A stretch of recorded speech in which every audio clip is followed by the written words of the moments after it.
سبحان اللہ سبحان اللہ۔ کوئی مثل مصطفیٰ، کوئی مثل مصطفیٰ کبھی تھا نہ ہے نہ ہوگا۔ کوئی مثل مصطفیٰ کبھی تھا نہ ہے نہ ہوگا، کسی اور کا یہ رتبہ کبھی تھا نہ ہے نہ ہوگا۔ سبحان اللہ۔ اللہ کی بارگاہ میں یہ دعا ہے ہم سب کی حاضری کو شرف قبولیت عطا فرمائے۔ اللہ تعالیٰ ہم سب کے گناہوں کو معاف فرمائے۔ اس محفل پاک کے وسیلے سے اللہ ہمیں اپنی اور اپنے محبوب کی سچی محبت عطا فرمائے۔ میں نے قرآن مجید کے جو الفاظ پڑھے، ان الفاظ میں اللہ نے اپنے محبوب کی آمد پاک کا ذکر کیا ہے۔ اللہ فرماتے ہیں میرا محبوب تمہارے پاس نور بن کے اور نوری کتاب لے کے آیا ہے۔ سبحان اللہ۔ چھوٹے چھوٹے بچے نعرے لگاتے ہیں نا، نور والا آیا اور نور لے کے آیا، وہ اسی آیت کا ترجمہ ہے۔ نور والا آیا اور نور لے کے آیا۔ لوگ حضور کی نورانیت کو مانتے نہیں ہیں، لیکن ہم اہل سنت پہ یہ رب کا کرم ہے، ہم حضور کو نور بھی مانتے ہیں اور بشر یعنی خیر البشر بھی مانتے ہیں۔ سبحان اللہ۔ ہمارا نبی ہے تو نور، لیکن وہ نوری نبی جو ہے وہ بشریت کا لباس پہن کے ہمارے سامنے ظاہر ہوا ہے۔ سبحان اللہ۔ اب کوئی کہے کہ جی یہ کیسے ہو سکتا ہے، یہ ممکن تو نہیں ہے، یہ کیسے ہو سکتا ہے، نور ہے بشریت کا لباس پہن کے آ گیا ہے۔ اس پہ میں آپ کو بے شمار دلیلیں دے سکتا ہوں، لیکن صرف وہ دلیل دوں گا کہ انشاءاللہ آپ کو بھی سمجھ آ جائے گی۔ آپ مجھے دیکھ رہے ہیں کہ نہیں دیکھ رہے ہیں؟ سبحان اللہ سبحان میں اللہ۔ آپ کو دیکھ رہا ہوں، دیکھ رہے ہیں نا؟ یہ کس چیز سے دیکھ رہے ہیں؟ آنکھ سے۔ آنکھ کے اندر جو چیز کھڑی ہے یہ ڈھیلا اس سے دیکھ رہے ہیں، آنکھ کے اندر موجود نور سے دیکھ رہے ہیں، نور سے دیکھ رہے ہیں نا۔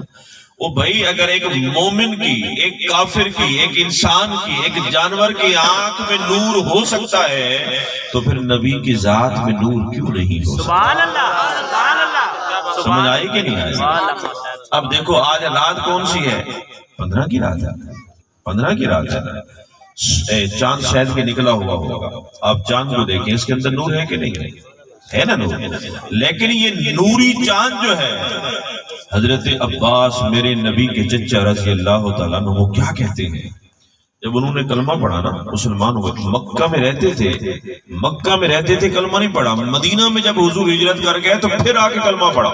جب مسلمان ہو گئے، ایک دن حضور کے ساتھ بیٹھے ہوئے تھے، کہنے لگے اے میری جان یہ تو بتائیے، اب چچا بھتیجے سے کہہ رہا ہے، ایک امتی نبی سے سوال کر رہا ہے، وہ کہتے مجھے یہ تو بتائیں کہ جب آپ پنگھوڑے میں ہوتے تھے تو آپ نیند میں ہوتے تھے، اور نیند کے خیال میں آپ کی انگلی جب گھومتی تھی تو میں دیکھتا تھا آسمان میں چاند بھی گھومنے لگ جایا کرتا تھا۔ سبحان اللہ سبحان اللہ سبحان۔ لوگ کہتے ہیں نبی کے پاس تو نور نہیں ہے، لیکن جو نبی کے ساتھ جس نے زندگی گزاری ہے وہ نبی کا چچا گواہی دے رہا ہے۔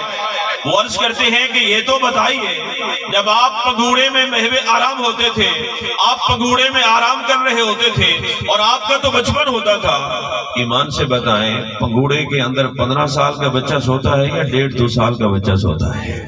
2 سال کا بچہ سوتا ہے نا بھائی۔ تو میرے نبی کی بظاہر عمر کو بھی دیکھو، اور حضرت عباس کہتے ہیں میرے نبی ذرا بتائیے تو صحیح، آپ تو پگڑی میں، آپ پنگھوڑے میں سو کے انگلی کو گھمایا کرتے تھے اور آسمان پہ چاند کو گھومتا ہوا میں اپنی آنکھوں سے دیکھا کرتا تھا۔ سبحان اللہ سبحان اللہ۔ اس کی کیا وجہ ہے؟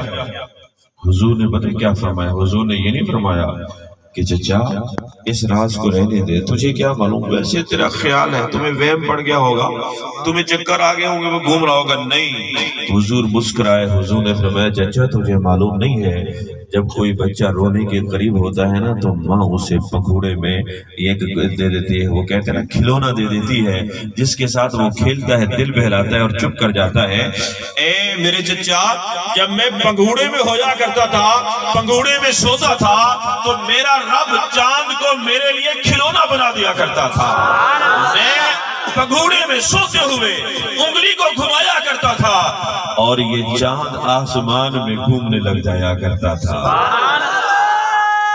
اللہ اکبر یا رسول اللہ، اب ذرا بتائیں چاند کو تو نور ساری دنیا مانتی ہے کہ نہیں ہے؟ جس نبی کی انگلی کے اشارے سے چاند نوری مخلوق گھوم رہی ہے، وہ نبی نور نہیں تو اور کیا ہے؟ بس آخری جملے سماعت کیجئے، غور کیجئے، چاند کو گھومتا بھی صحابہ نے دیکھا، چاند کو دو ٹکڑے ہوتے ہوئے بھی صحابہ نے دیکھا ہے، اور سورج کو نبی کی انگلی کے اشارے سے علی کے لیے واپس آتا ہوا بھی دیکھا ہے۔ ابھی ذکر ہو رہا تھا میرے نبی کے نواسوں کا، حضرت علی المرتضیٰ کا ذکر بھی ہو رہا تھا۔ توجہ آخری بس جملے ہیں۔ لوگ کہتے ہیں جی ہم تو نبی کی مثل ہیں۔ بھئی کیسے تم نبی کی مثل ہو؟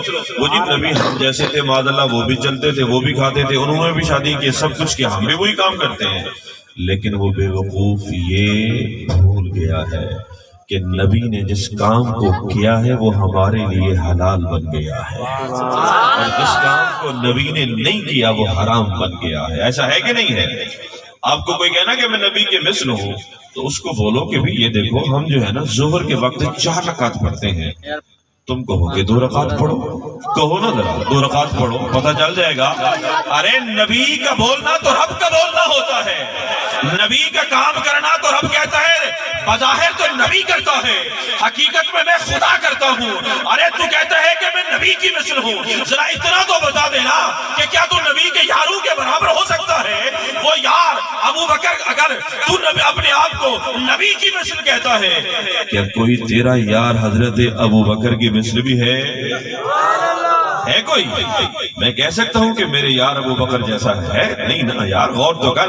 ارے کیا تیرے یار نبی کے یار عمر جیسے ہو سکتے ہیں؟ کیا تیرے یار نبی کے یار عثمان غنی جیسے ہو سکتے ہیں؟ کیا تیرے یار علی المرتضیٰ جیسے ہو سکتے ہیں؟ جب تیرے یار نبی کے یاروں جیسے نہیں ہو سکتے، ارے تو ایک تو کیا ساری کائنات کو بھی اکٹھا کر لے، تو نبی کے صحابی کے برابر نہیں ہو سکتا، تو پھر نبی کی مثل کیسے ہو سکتا ہے؟ اور آخری جملہ اس لیے بار بار میں کہہ رہا ہوں، یہ جملہ اب ذرا دل پہ اس کو لکھ لیجیے، میرے بھی بچے ہیں، بچے آپ کے بھی ہیں کہ نہیں ہے؟ الحمدللہ ہم مسلمان ہیں نا، اس لیے تو نبی کی محفل میں آئے ہیں نا۔ منافق ان محفلوں میں آتے ہی نہیں آتے، ان کے حصے میں نہیں ہے۔ یہ ہم جیسے غریب لوگ ہیں جو حضور کی محفل میلاد میں آ جاتے ہیں۔ غور کرو ذرا، ہم الحمدللہ مسلمان، ہمارے بچے بھی مسلمان، ہمارا یہ ایمان ہے اگر ہم گناہگار بھی ہیں نا تو نبی کی شفاعت سے جنت پکی ہو جائے گی۔ گناہگار ہیں نا، یقین ہے گناہ کرتے ہیں رات دن، لیکن میرے نبی نے کہا میں شفاعت انہی کی کروں گا جو گناہ کبیرہ والے ہوں۔ حضور کی شفاعت سے، بس یہ جملہ غور کیجئے، حضور کی شفاعت سے ہم جنتی تو بن سکتے ہیں، اور میرے بچے آپ کے بچے بھی جنتی تو بن سکتے ہیں۔ کیا کائنات میں کوئی ایسا مسلمان ہے جو دعویٰ کرے کہ میرے بچے جنت کے جوانوں کے سردار ہیں؟ ہے کوئی؟ نہیں نہ کر سکتا۔ اگر کوئی دعویٰ کرے گا نا تو اس کو کہیں گے اوہ بے وقوف کیا کہہ رہا ہے، یہی کہیں گے نا، یہ عقل سے پیدل ہو گیا، یہ احمق ہو گیا، یہ دعویٰ کر رہا ہے، پتہ نہیں تجھے جنت بھی ملتی ہے کہ نہیں ملتی، تو اپنے بچوں کے بارے میں کہہ رہا ہے کہ وہ جنت کے سردار ہیں۔ یارو ہمارے بچوں کے جنتی ہونے میں ہمیں ایمان ہے، وہ جنتی تو ہوں گے، لیکن ہمارے ساروں کے بچے بھی اکٹھے ہو جائیں تو نبی کے بچوں کے برابر ہو سکتے ہیں۔ حضور نے فرمایا میرے بیٹے حسن و حسین تو وہ ہیں جو جنت کے جوانوں کے بھی سردار ہیں، جن کے بچے جنتی جوانوں کے سردار، جن کی بیٹی جنتی عورتوں کے سردار ہے، جس کا داماد علی المرتضیٰ جنت کی ٹکٹیں بانٹنے والا ہے، جب ہم ان کے برابر نہیں ہو سکتے تو نبی کی مثل کیسے ہو سکتے ہیں؟ دوستو ہمارا نبی وہ ہے، خدا کی قسم کوئی نبی اور رسول بھی میرے نبی کی مثل نہیں ہے۔ اللہ کی بارگاہ میں یہ دعا، اللہ میری بھی حاضری قبول فرمائے، آپ کی بھی حاضری قبول فرمائے۔ اتنا حسین محفل سجائی نوجوانوں نے، اللہ ان کے دلوں میں اور عشق رسول کو اور مزید سے بھی زیادہ ان کے دلوں میں عشق رسول کو داخل کرے۔ یہی ہماری دنیا ہے، یہی ہماری آخرت ہے۔ جس کے دل میں نبی کی محبت ہے اس کی دنیا بھی کامیاب، قبر بھی کامیاب ہے، حشر بھی کامیاب۔